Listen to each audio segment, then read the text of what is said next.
Hello everyone, and welcome to Hill Street. Today's story is Every Night Something Scratched at My Window.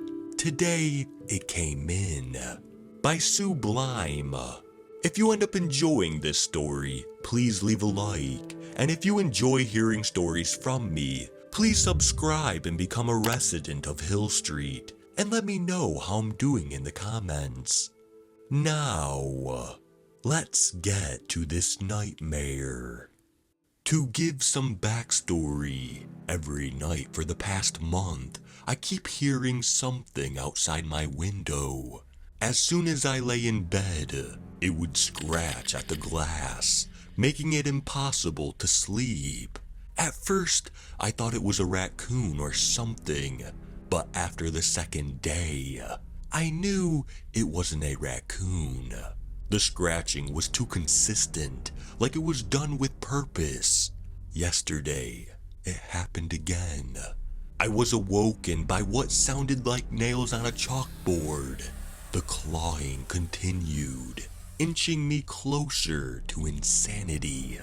Deciding I'd had enough, I jumped and tore my blinds open.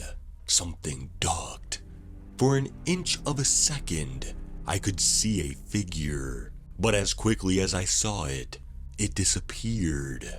I sat motionless on my bed, my mind far too tired to make a rationale for this. Before I could even try, something hard collided with the glass, almost making it shatter. I jolted and, like a child, pulled the blanket over my body as if that would help. The window creaked open. My blood froze in my veins.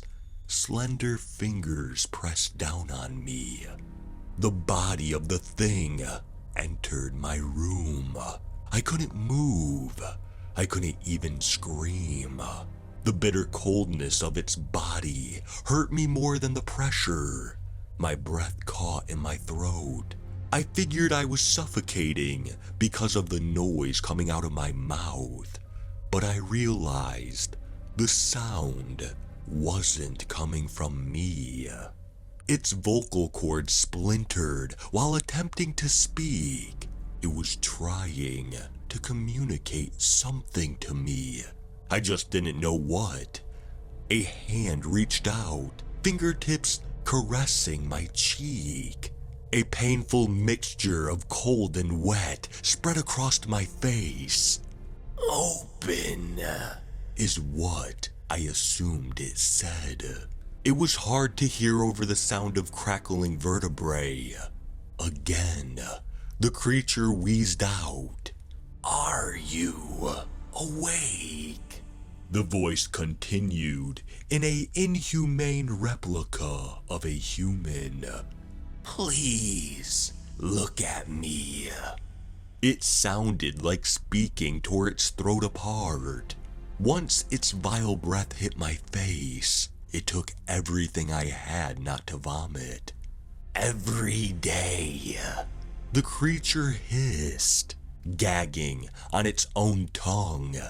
"Every day, I tried to make you acknowledge me, but you never look. Why do you fear me? What have I done to you?" Silence prompted me to reply, which I ignored. "I know what it is.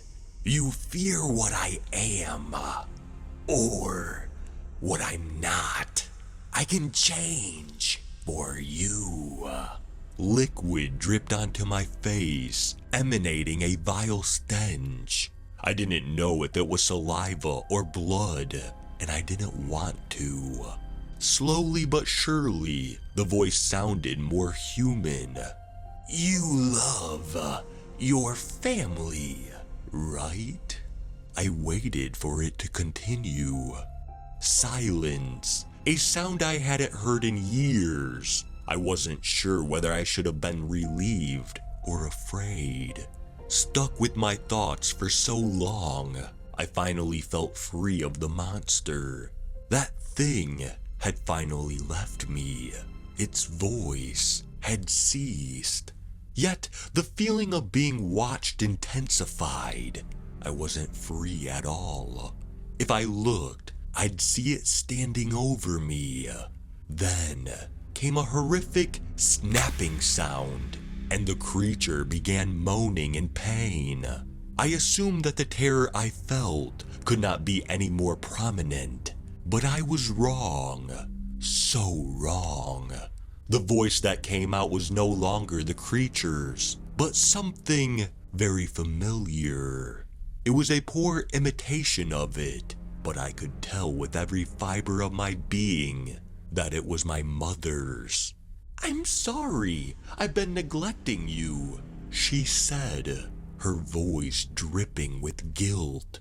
"I promise I won't leave you anymore." Vomit threatened to let loose out of my mouth.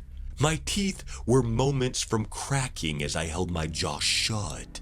I was no longer dealing with just a mindless monster. It was smart. "Alex, honey, please say something.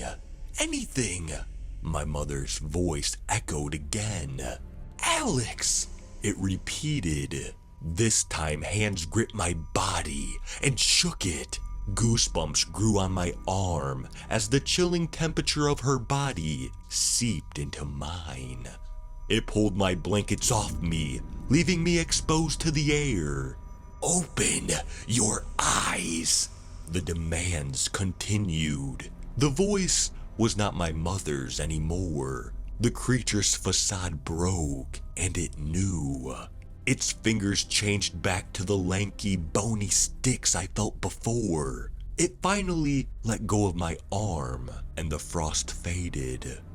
"No," it moaned out. I didn't want to admit it, but the violent sobs that ensued sounded genuine. The possibility that this creature was capable of human emotion frightened me. It then scampered out of my room, having the decency to close the window behind it.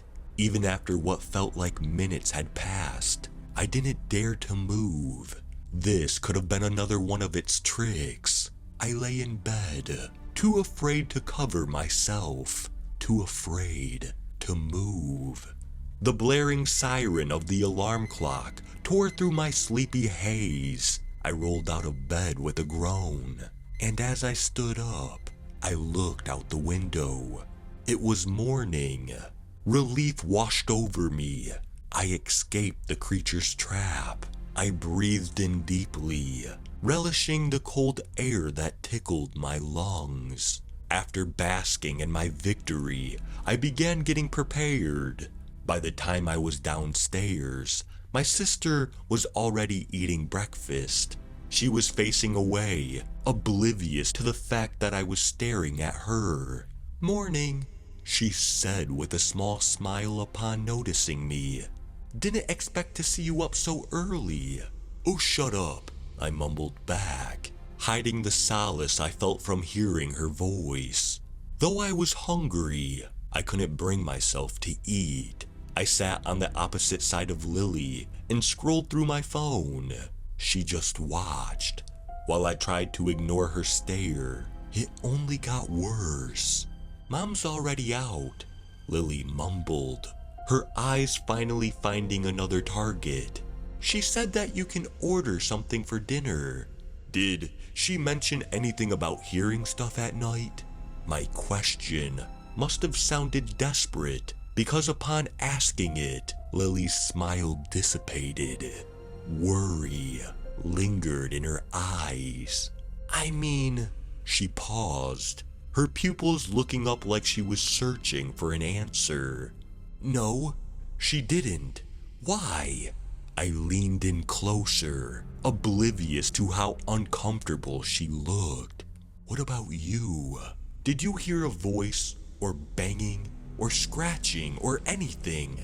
She moved back in response. "No? Are you okay? You're making me worried. Did you hear, like, someone trying to break in or something?" I I stopped when I looked at Lily's expression. She was looking at me like I was mad. Shaking my head, I pulled my hair back. No, it was just a nightmare then. I'm not sure if I said that to convince her or me. Either way, we both knew there would be no point in discussing the subject further. We ate our meals in silence, and after we finished eating, Lily hopped out of the seat. "Okie dokie, I'm leaving." She pranced beside me, giving me a peck on the cheek. She headed towards the door, and I heard it close behind her. My fingers hovered over where her lips had planted and frowned. They were frigid. A couple of minutes after she left, I began writing this.